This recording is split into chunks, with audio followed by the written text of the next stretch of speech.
हुकूमत पंजाब की जानब से एक बहुत ही ज़बरदस्त इक़दाम किया गया है कि अगर आप पंजाब के शहरी हैं और आपने अपनी पंजाब नंबर की गाड़ी जो है ऑनलाइन ट्रांसफ़र करवानी है, यानी कि आपने सेल की है या परचेज़ की है, तो आप उसको अपने नाम पर ट्रांसफ़र करवाना चाहते हैं, तो आप अपने ही मोबाइल पर घर बैठे उसको ट्रांसफ़र करवा सकते हैं। उसका क्या तरीकाकार है ट्रांसफ़र करवाने के लिए, आपके पास कौन कौन से डॉक्यूमेंट्स होने चाहिए, मुकम्मल तफसील आपको इस वीडियो में मिल जाएगी। किस ऐप से आपने ये काम करना है, फ़ीस कैसे आपने जमा करवानी है और कितने दिनों में आपके नाम पर ये ट्रांसफ़र हो जाएगी। बिस्मिल्लाहिर्रहमानिर्रहीम, अस्सलाम वालेकुम व्यूअर्स, मेरा नाम है मियां मुबशर और आप देख रहे हैं सुंदर टेक न्यूज़। किसी भी तरह की इन्फॉर्मेशन वीडियो अगर आप देखना पसंद करते हैं तो आपने मेरे चैनल को सब्सक्राइब कर देना है और फ्यूचर में अगर इस तरह की मालूमाती वीडियो देखना पसंद करते हैं तो आपने बेल आइकन बटन पर क्लिक कर देना है ताकि मेरी हर आने वाली वीडियो की नोटिफिकेशन आपके पास मौसूल हो। तो व्यूअर्स, आज हम बात करने वाले हैं कि अगर आपके पास पंजाब नंबर की गाड़ी है तो आपने उसको अपने नाम पे ट्रांसफर करवाना है तो उसका क्या तरीकाकार है। ऑनलाइन अगर आपने ट्रांसफर करना है तो उसके लिए सबसे पहले जो नंबर 1 पे है जी, आपके पास उसका जो कंप्यूटराइज रजिस्ट्रेशन कार्ड होता है वो आपके पास होना चाहिए, या फिर अगर कोई पुरानी नंबर की गाड़ी है तो आपके पास कॉपी जो रजिस्ट्रेशन की होती है वो होनी चाहिए। ऑनलाइन ट्रांसफर करवाने के लिए आपके पास फाइल का होना जरूरी नहीं है, लेकिन जब आप सेल या परचेज कर रहे हैं तो फाइल आपके पास होना इसलिए ज़रूरी होती है कि कल को अगर आपने गाड़ी सेल करनी होती है तो फाइल के बगैर गाड़ी सेल नहीं होती, ना ही उसकी कानूनी कोई हैसियत होती है। तो फाइल भी होना ज़रूरी है, लेकिन ट्रांसफ़र के लिए फाइल का होना ज़रूरी नहीं है। सिर्फ और सिर्फ जिस बंदे ने अपने नाम पर ट्रांसफ़र करवानी है उसका कंप्यूटराइज नेशनल आइडेंटिटी कार्ड होना ज़रूरी है, और जिस बंदे ने ट्रांसफ़र करनी है वो बंदा मौके पर मौजूद हो ताकि उसकी बायोमेट्रिक वेरिफिकेशन हो। तो चलते हैं जी हम अपने मोबाइल की स्क्रीन पर देखते हैं कि आपने ऑनलाइन जो है गाड़ी किस तरह ट्रांसफ़र करवानी है और ऐप आपने कैसे डाउनलोड करनी है, ऐप का अकाउंट आपने कैसे बनाना है और ट्रांसफ़र लेटर जो आपने बनाना होता है वो आपने कैसे करना है। ट्रांसफ़र लेटर बनाने के बाद आपने बायोमेट्रिक वेरिफिकेशन कर लेनी होती है। आपको एक बात क्लियर कर दूं कि मैंने एक गुज़श्ता वीडियो बनाई हुई थी इस बारे में और मैंने मुकम्मल तरीक़ाकार गाइड किया हुआ था, लेकिन लास्ट में लोगों ने काफ़ी क्वेश्चन किए हैं कि सर हमने बायोमेट्रिक करवा ली है, सेलर ने भी बायोमेट्रिक करवा लिया, परचेजर ने भी बायोमेट्रिक करवा ली है, लेकिन अभी तक पेंडिंग अप्रूवल इंस्पेक्शन जो है वो अभी तक आ रहा है, हमारे नाम पे ट्रांसफ़र नहीं हो रही। तो भाई मैं एक बात क्लियर कर दूं कि आप पाकिस्तान में बैठे हुए हैं, यहाँ पर कोई भी काम पैसों के बगैर नहीं हो सकता। आपको अप्रूवल करवाने के लिए या तो 500 से 1000 रुपया आपको देना होता है एक्साइज में, या फिर आपको वेट करना होता है ताकि आपकी फाइल का नंबर आए 2 माह 3 माह तक, फिर जाके आपके नाम पे ट्रांसफ़र हो। वरना अगर आप चाहते हैं कि ये आजकल में ट्रांसफ़र हो तो फिर आपको एक्साइज विजिट करना पड़ता है, उनको बताना पड़ता है कि भाई ये मैंने गाड़ी ट्रांसफ़र कर ली है तो इसकी बायोमेट्रिक करवा दें, नहीं तो फिर आपने किसी एजेंट से रब्ता कर लेना है। अगर कोई भी आपको तरीक़ाकार नहीं नज़र आ रहा तो आप हमारे चैनल से रब्ता कर सकते हैं। हम पंजाब नंबर की जितनी भी गाड़ियां होंगी वो हम जो है 2 से 3 दिन में ऑनलाइन आपको करवा के दे सकते हैं, इंस्पेक्शन भी करवा के दे सकते हैं, अप्रूवल भी करवा के दे सकते हैं।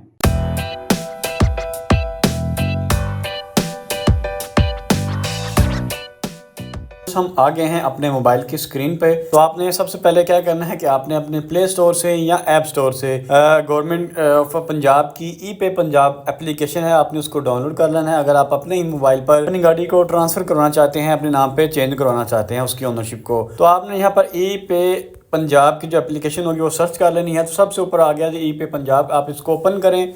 तो इसका जो लिंक है वो मैंने ऑलरेडी डिस्क्रिप्शन में लगा दी है, वहाँ से भी इसको डायरेक्ट ओपन करके इसको डाउनलोड कर सकते हैं।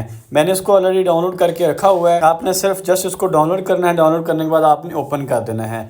जैसे ही आप इसको ओपन करेंगे तो आपके सामने इस तरह का जिसको मेन्यू होगा वो आ जाएगा, बाइतमाद आसान अदायगी। इसमें से आप ई पे पंजाब के ज़रिए से आप ना सिर्फ जो है वो गाड़ी को ट्रांसफ़र कर सकते हैं, बल्कि उसका टोकन टैक्स वगैरह, ई चलान वगैरह सब कुछ आप जो है 1 बाय 1 देख सकते हैं। तो सबसे पहले आपने क्या करना है कि अगर आपने फ़र्स्ट टाइम इस एप्लीकेशन को डाउनलोड किया है तो आपने इसका जो अकाउंट होगा वो बना लेना है। आपने यहाँ पर रजिस्टर पर क्लिक करना है। सबसे पहले ऊपर आपने अपना मोबाइल नंबर देना है, उसके बाद आपने अपना नेम देना है, उसके बाद आपने अपना CNIC नंबर देना है यानी कि ID कार्ड नंबर। उसके बाद आपने अपना ईमेल देना है, जिस ईमेल पे आपको OTP कोड जाएगा वो आपने ईमेल यहाँ पे ऐड कर देना है, और पासवर्ड और कंफर्म पासवर्ड करने के बाद आपने I agree with terms and condition करना है और साइन अप पर क्लिक कर देना है। इसी साइन इन पर आप क्लिक करेंगे तो इस तरह का जो मेन्यू होगा इसका ओपन हो जाएगा। Token tax, transfer of motor vehicles, property tax, driving licence, traffic challan, e challan, domicile, तो उसकी बहुत सी सर्विसेज हैं। लेकिन आज हम बात करने वाले हैं सिर्फ और सिर्फ जो है ट्रांसफ़र ऑफ मोटर व्हीकल्स के बारे में, कि अगर आपने अपनी गाड़ी को ट्रांसफ़र करवाना है किसी दूसरे के नाम पे, अपने नाम पे ट्रांसफ़र करना है, अगर आपने गाड़ी सेल कर दी है तो आपने अपने नाम से दूसरे नाम पे ट्रांसफ़र करनी है। तो उसके लिए अगर आप जो है परचेज़र हैं तो आपने सबसे पहले दो काम कर लेने हैं। आपने टोकन टैक्स में जाके गाड़ी का नंबर लिख देना है, तो आपको पता चल जाएगा कि गाड़ी के ऊपर कितना टोकन जो है वो शार्ट है, ताकि बाद में जब आप गाड़ी जो है वो ख़रीद लें या परचेज़ कर लें तो आपको किसी भी तरह की परेशानी का सामना ना करना पड़े। तो उसके बाद दूसरे नंबर पे आपने क्या करना है कि आपने ई चालान पर चले जाना है और गाड़ी का आपने व्हीकल नंबर जो होगा वो यहाँ पर ऐड कर देना है और आपने CNIC या चेसी नंबर गाड़ी का ऐड करना है और सर्च पर क्लिक करेंगे तो उसके जितने भी ई चालान हुए होंगे उस गाड़ी के वो आ जाएंगे। आपने गाड़ी ट्रांसफ़र करने से पहले या ख़रीदने से पहले इन बातों का ख्याल रखना है।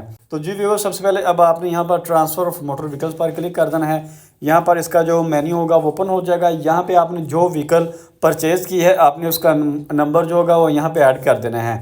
तो तमाम जो आपको प्रोसीजर है वो मैं 1 बाय 1 गाइड कर रहा हूँ, स्टेप बाय स्टेप इसलिए समझा रहा हूँ ताकि आपको बाद में किसी भी तरह की परेशानी का सामना ना करना पड़े। हर पॉइंट को लेके आपके साथ शेयर कर रहा हूँ। आप वीडियो को लास्ट तक देखिएगा अगर आप वाकई सीखना चाहते हैं कि आप अपनी गाड़ी को किस तरह अपने नाम पर जो है ट्रांसफ़र करना चाहते हैं। तो जैसे ही आपने नंबर लिख दिया आपने सिंपल सर्च पर क्लिक कर देना है, तो जो गाड़ी होगी वो आपको आ जाएगी सामने, ओनर नेम आ जाएगा, उसके बाद व्हीकल का जो मेकर कंपनी होगी वो आ जाएगी, कितने सीसी की है वो आ जाएगी। इसका जो यहाँ पे भी आप चेक कर सकते हैं कि टैक्स पेड अप टू कि इसका जो टोकन है लाइफ टाइम है या नहीं है, जितना शार्ट होगा या जिस डेट तक होगा वो यहाँ पे लिखा हुआ आएगा। आपने जस्ट यहाँ पे क्या करना है कि आपने सिंपल प्रोसीड पर क्लिक कर देना है, अपनी चीज़ें पढ़ लेनी है और ओके पर क्लिक कर देना है। अब यहाँ पर ये मेन जो चीज़ है आपको बता दूँ कि डिस्ट्रिक्ट ऑफ ट्रांजैक्शन। अब यहाँ पे कुछ लोग क्या करते हैं कि अपने आईडी कार्ड वाला डिस्ट्रिक्ट लिख देते हैं। यहाँ पे जिस ऑफिस में आपने अपनी गाड़ी का जो यानी कि अगर पंजाब नंबर की गाड़ी है लेकिन आप लाहौर में रह रहे हैं तो आपने यहाँ पे लाहौर का जो ऑफिस होगा वो आपने सेलेक्ट करना है, ना कि आपने सिर्फ़ और सिर्फ जो है अपने आईडी कार्ड वाले ज़िले का कर लेना है। कोशिश किया करें कि जिस भी दफ्तर से आपने करवानी होती है जो आपके नज़दीक हो आप उस दफ्तर का नंबर यहाँ से सिलेक्ट करें। अगर आप लाहौर से हैं, पंजाब के किसी भी ज़िला से हैं तो आपने वो शहर सेलेक्ट कर लेना है। उसके बाद आपने ये देखिए डिस्ट्रिक्ट ऑफिस, अगर किसी भी डिस्ट्रिक्ट में एक से ज़्यादा ऑफिस हैं तो आपने उस लिस्ट में से किसी एक को जो है वो सिलेक्ट कर लेना जो आपके नज़दीक तरीन हो। उसके बाद बायर CNIC। अब सबसे पहले जो होगा, जो गाड़ी जो है वो ख़रीद रहा होगा, चाहे कार है चाहे बाइक है, जो ख़रीदने वाला होगा सब यहाँ पर उसका आईडी कार्ड नंबर जो है वो ऐड किया जाएगा। तो यहाँ पर मैं अपना ही एक आईडी कार्ड नंबर ऐड कर देता हूँ आपको जो है वो इन्फॉर्मेशन देने की हद तक। अच्छा जी, जब आईडी कार्ड नंबर ऐड कर दिया तो आपने ये फैच बायर जो है ग्रीन कलर का बटन आपने इस पर क्लिक करना होता है। अगर मेरे नाम पे पहले भी कोई गाड़ी वगैरह होगी तो ऑटोमेटिक नेम, फादर नेम वगैरह जो है वो यहाँ पे ऐड हो जाएगा। अगर अदरवाइज़ नहीं है कोई गाड़ी नाम तो आपने जो है उनको तमाम ऑप्शन को जो है दोबारा रिफ़िल करना होता है और उसको सबमिट कर देना होता है। ऐसे फैच बायर पर क्लिक किया तो यहाँ पर देखिए नेम आ गया, फादर नेम आ गया, उसके नीचे एमरजेंसी मोबाइल नंबर है और ईमेल एड्रेस है और नीचे जी प्रेजेंट मेलिंग एड्रेस है। अब सबसे पहले अगर आपके नाम पे जो बंदा बायर है उसके नाम पे पहले भी गाड़ी वगैरह है तो नेम ऑटोमेटिक जो है ऐड होगा, आप उसको एडिट नहीं कर सकते। अगर नेम नहीं एडिट होगा तो आपने यहाँ पे नेम ऐड कर देना है और नीचे एमरजेंसी मोबाइल नंबर जो आप चाहते हैं कि जो कार्ड आपको उस बाइक की जो व्हीकल की जो कार्ड होगा वो आप उसके ऊपर जो नंबर जो है वो प्रिंट हो वो नंबर आपने एमरजेंसी मोबाइल नंबर पर देना है। ये इसलिए इस सूरत में होता है कि खुदा न ख्वास्ता रास्ते में सफ़र में किसी भी तरह का आपके साथ हादसा हो जाए तो जो कार्ड होता है उसके ऊपर एमरजेंसी मोबाइल नंबर इसलिए लिखा जाता है ताकि आपकी फैमिली के साथ जो है वो कांटेक्ट हो सके। उसके बाद आपने ईमेल ऐड कर देना है, ये ऑप्शनल है। जिस चीज़ के साथ आपको रेड कलर का स्टार नज़र आ रहा है आपने उसे और जस्ट उसी को फिल करना होता है। अगर ऑप्शनल को आप फिल करते हैं तो उसका कोई भी नुकसान नहीं होगा। और उसके बाद आपने लास्ट में प्रेजेंट मेलिंग एड्रेस पे आ जाना है, आपने ऐड पर क्लिक कर देना है। अब यहाँ पे देखें जी, आपने यहाँ पे वो एड्रेस देना है जो आपके आईडी कार्ड की बैक साइड पे हैं या जिस एड्रेस पे आप रहाइश पजीर हैं और आप चाहते हैं कि आपको जो रजिस्ट्रेशन कार्ड हो वो उसी एड्रेस पे बज़रिया TCS आए, तो आपने बहुत एहतियात से यहाँ पे एड्रेस लिख देना है। बाद में चेंज नहीं होगा जब आपका चालान प्रिंट हो जाएगा। तो यहाँ पे आप अपना हाउस नंबर लिख सकते हैं, उसके बाद आपने स्ट्रीट लिख देनी है, उसके बाद जो रोड होगा वो लिख देनी है, उसके बाद आपने सिटी लिख देनी है जिस सिटी से आप बिलोंग करते हैं और उसके बाद आपने अपना प्रीमिस लिख देना है। डिस्ट्रिक्ट आपने यहाँ पे जो डिस्ट्रिक्ट आपका बनता है वो आपने यहाँ पे लिख देना है, और उसके बाद तहसील आप सर्च करेंगे, और उसके बाद आपका जो पोस्ट ऑफिस होगा वो आपने यहाँ पर लिख देना है, और यहाँ पे पोस्टल कोड आपने लिख देना है। पोस्टल कोड आपने लाजमन गूगल से चेक करके लिखना है कि जो पोस्ट ऑफिस आप दे रहे हैं उसका आप नाम गूगल करें, और उसके बाद उसका जो कोड हो वो आप लिखें, ताकि जो TCS आपको आए वो किसी भी गलत एड्रेस पे ना चला जाए। तो जब पोस्टल को लिख देना है आपने, दोबारा ऊपर यहाँ पे आपको राइट कॉर्नर पे टॉप पे अपडेट की ऑप्शन नज़र आ रही है, आपने इसको अपडेट कर देना है। तो यहाँ तक आपका जितना भी डाटा है वो यहाँ पे ऐड हो गया है। उसके बाद नीचे आपने यहाँ पे एक डिक्लेरेशन फॉर्म होता है, उस पर टिक लगा देनी है, और अब यहाँ पे जब आप कैलकुलेट ट्रांसफ़र फ़ी करेंगे तो आपके सामने आपकी गाड़ी की जो ट्रांसफ़र अमाउंट होगी वो आ जाएगी। ये देखिए जो ट्रांसफ़र फ़ीस है वो यहाँ पे 550 है, उसमें ऑटोमेटिक रजिस्ट्रेशन कार्ड फ़ीस जो है वो 1300 रुपये है, और उसके बाद जो प्लेटफार्म चार्जेस हैं जो जमा करवाने के वो 15 रुपये है। ये टोटल मिला के आपका 1865 रुपये बाइक का बन जाता है। ये पुराने मॉडल्स की बाइक्स हैं, अगर नया मॉडल होगा तो उस हिसाब से उसके जो चार्जेस हैं वो मैक्सिमम जो है वो आपको अंडर 5000 तक ही ये बाइक जो है वो ट्रांसफ़र हो जाती है। तो उसके लिए आपने क्या करना होगा, आपने सिंपल जनरेट चलान पर क्लिक कर देना है, आपने चलान बना लेना है। उसके बाद आपको PSID नंबर जो है वो मिल जाएगा। अब PSID नंबर आपने यहाँ से ऐड कॉपी कर देनी है। जैसे ही आप कॉपी करेंगे आपको जो ईमेल आपने बनाया होगा उस पर भी आपको जो है इसकी जो PSID होगी वो बज़रिया ईमेल आ जाएगी, और यहाँ पे नाउ पे भी क्लिक करेंगे तो डायरेक्ट आप जैज़ कैश से भी करवा सकते हैं, वरना आपने PSID को कॉपी कर लेना है और आपने बैक चले जाना है। अब इसकी दो ऑप्शंस हैं, आप इजी पैसा से भी इसको पे कर सकते हैं, जैज़ कैश से भी पे कर सकते हैं। आज मैं आपको इजी पैसा से पे करने का तरीका शेयर करता हूँ। तो जैसे ही आप अपना इजी पैसा ओपन कर लेंगे, इजी पैसा ओपन करने के बाद आपने नीचे को स्क्रॉल करना होगा, और यहाँ पर आपको CL की ऑप्शन नज़र आएगी। उसके बाद दोबारा आपने नीचे को स्क्रॉल करना होगा, और यहाँ पे आपको गवर्नमेंट फ़ीस का जो ऑप्शन है वो नज़र आएगा। बिल पेमेंट में जाके आपको 1 2 3 4 5 6 7 8 9 नाइन्थ नंबर पे आपको गवर्नमेंट फ़ीस का जो ऑप्शन है वो नज़र आ जाएगा। आपने इसको क्लिक कर देना है। जब आप इसको क्लिक करेंगे और इसके अंदर passport fees, Punjab vehicle token tax आ जाएगा। नीचे आपको आपने थोड़ा सा स्क्रॉल करते जाना है। यहाँ पे आपको पंजाब मोटर ट्रांसफ़र की जो फ़ीस होगी, ये देखें Punjab motor vehicle transfer fees, आपने इस पर क्लिक कर देना। जब आप क्लिक करेंगे तो यहाँ पर लिखा है PSID नंबर, जो वहाँ से आपने चलान बनाते वक्त, मैं दोबारा आपको दिखा देता हूँ, ये PSID यहाँ पे जो आपने जनरेट की थी, आपने इसको डायरेक्ट यहाँ से कॉपी कर लेना है, और आपने दोबारा अपने इजी पैसा में आके इस पर पेस्ट कर देना है। याद रखना है कि अगर आप गलत PSID पे पेमेंट कर देंगे तो आपकी जो पेमेंट है वो वेस्ट हो जाएगी, कभी भी रिटर्न नहीं होगी। तो उसके बाद आपने सिंपल नेक्स्ट कर देना है। जैसे ही आप नेक्स्ट करेंगे तो आपकी जो फ़ीस होगी उसका पे इन फुल नाउ का ऑप्शन आ जाएगा। यहाँ पे आपकी नेम वगैरह होगी, अगर आप यहाँ पे करेंगे तो आपका जो चलान है वो बन जाएगा। फ़ीस पे करने के बाद आपने दोबारा पे पंजाब की एप्लीकेशन को ओपन कर लेना है, और आपने मेन जो इसका पेज है वहाँ पे आ जाना है। अब यहाँ पे आपने इसके बॉटम में देखना है जहाँ पे होम लिखा हुआ आ रहा है, उसके बाद डिपार्टमेंट आ जाता है, उसके बाद यहाँ पे हिस्ट्री आ जाता है।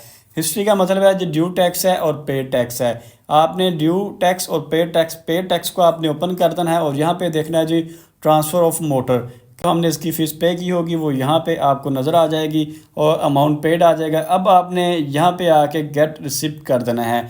अब जैसे ही आप गेट रिसिप्ट करेंगे तो जो ईमेल आपने दिया होगा, जिस तरह आपको ईमेल पे PSID आई थी, उसी ईमेल एड्रेस पे आपको जो है ट्रांसफ़र लेटर जो होगा वो एक्साइज़ की जानब से आ जाएगा। ऊपर मेरा ईमेल आ गया है, आप देख सकते हैं। मैं इसको ओपन करूँगा और यहाँ पे इसका जो ट्रांसफ़र लेटर होगा वो यहाँ पे transfer of motor vehicle PDF ये मेरे पास आ गया। मैंने इसको ओपन कर दिया तो यहाँ पे जो है मुकम्मल इनकी ट्रांजैक्शन ID, एप्लीकेशन ID सब कुछ इसका लिखा होगा। लेकिन आपको जो काम करने वाली यहाँ पे जो ID है वो यहाँ पर आप देख लें कि स्टेटस के नीचे आपको एप्लीकेशन ID नज़र आ रही है 96524161। ये वो ID है जो आपने दुकान वाले को जाके दिखानी होती है कि आपने अपनी जो ट्रांसफ़र लेटर है वो बना लिया है, अब आप इस पर बायोमेट्रिक करना चाहते हैं। तो इस ID से ही सेलर की बायोमेट्रिक होगी, इसी ID को आपने जो है जो बायर होगा उसकी बायोमेट्रिक होगी, दोनों इसी ID से होती हैं। दूसरी तरफ अगर आप ओपन बायोमेट्रिक करते हैं तो उस सूरत में ID जो होती है वो डिफरेंट हो जाती है। ओपन बायोमेट्रिक के मतलब हम नेक्स्ट वीडियो में बात करेंगे कि ओपन बायोमेट्रिक क्या चीज़ है और आपने उसको करवाना है या करवाने के कोई फ़वाइद हैं या नुकसान आते हैं, तो इंशाल्लाह वो नेक्स्ट वीडियो में आपके साथ गाइड करूँगा। जैसे ही आप ये चलान वगैरह आपको मिल जाता है तो आपने किसी भी शॉप पे जाके अपनी जो अप्रूवल होगी, जो बायोमेट्रिक होगी वो करा लेनी है। सेलर और बायर दोनों की बायोमेट्रिक हो जाएगी, तब आपने आके उसी गाड़ी का दोबारा यहाँ पे स्टेटस चेक कर लेना है कि आपकी गाड़ी का स्टेटस क्या शो हो रहा है। जब आप गाड़ी का स्टेटस जो है वो चेक करेंगे, यहाँ पर ये देखेंगे पेमेंट आपकी ओके होगी, सेलर की बायोमेट्रिक ओके होगी, और जो बायर होगा उसकी भी यहाँ पर जब बायोमेट्रिक हो जाएगी उसके बाद अप्रूवल पेंडिंग आ जाएगा। अब जो अप्रूवल पेंडिंग है ये आपने किस तरह क्लियर करवाना है, तो इसका मैंने पहले स्टार्ट में भी बता दिया था कि ये आपको या तो एक्साइज जाना पड़ेगा या आपको किसी भी एक्साइज एजेंट से रब्ता करना पड़ेगा। अगर आपके पास पंजाब नंबर की गाड़ी है, खुसूसन अगर लाहौर नंबर की गाड़ी है, तो आप हमारे चैनल से रब्ता कर सकते हैं। आपको 2 से 3 दिन में ऑनलाइन पेंडिंग अप्रूवल जो है हम पेंडिंग इंस्पेक्शन जो होती है हम अप्रूवल उसको करवा के देते हैं। थोड़ी सी पेड सर्विस होती है हमारी, और हम जो है आपको घर बैठे ये तमाम काम करवा के दे सकते हैं। तो गाड़ी ट्रांसफ़र करने का मुकम्मल तरीकाकार A to Z मैंने आपके साथ शेयर कर दिया। फिर भी अगर आपका इस चीज़ में कोई सवाल हो, अगर आपने कोई क्वेश्चन करना है तो कमेंट्स में भी कर सकते हैं। डिस्क्रिप्शन में व्हाट्सएप नंबर मौजूद भी है। अगर ये तमाम काम अगर आपने हमारे चैनल से करवाना है, अगर आपने पेड सर्विसेज लेनी है तब वो भी करवा सकते हैं। घर पे अगर आपने बायोमेट्रिक करवानी है तो उसके लिए भी आप हमारे चैनल की पेड सर्विसेज ले सकते हैं। हमारी टीम का मेंबर आपके घर पे आके आपकी बायोमेट्रिक कर देगा। ये सूरत में होता है कि अगर आपका जो बायर है या सेलर है वो बीमार है, वो बाहर जाके बायोमेट्रिक नहीं करवा सकता और आपके पास जो डेट है वो कम रह गई है, तो उस सूरत में फिर आप हमसे बायोमेट्रिक करवा सकते हैं। होम सर्विसेज के आपके जो होते हैं वो एक्स्ट्रा चार्जेस हो जाते हैं। बायोमेट्रिक आपने जो है वो 30 दिन के अंदर अंदर आपने लाजमी तौर पे बायोमेट्रिक करवानी होती है। 30 दिन का मतलब ये है कि जिस दिन आपने चालान जनरेट कर लेना है, जिस दिन आपने फ़ीस जमा करवा देनी है, उसके अंदर उसके नेक्स्ट 30 डेज़ के अंदर अंदर आपने बायोमेट्रिक करनी होती है। सेलर और बायर दोनों ने ही बायोमेट्रिक करनी होती है। अगर दोनों में से कोई भी एक बंदा बायोमेट्रिक नहीं करेगा तो आपकी फ़ीस कैंसिल हो जाएगी। दोबारा जब आप इसको ट्रांसफ़र करना चाहेंगे तो आपने दोबारा इसकी जो फ़ीस होगी वो पे करनी होगी। वीडियो अच्छी लगे तो वीडियो को लाइक लाजमी कर दें। चैनल पर नए हैं तो चैनल को सब्सक्राइब कर दें। इस तरह की वीडियो को ज़्यादा से ज़्यादा शेयर किया करें। ये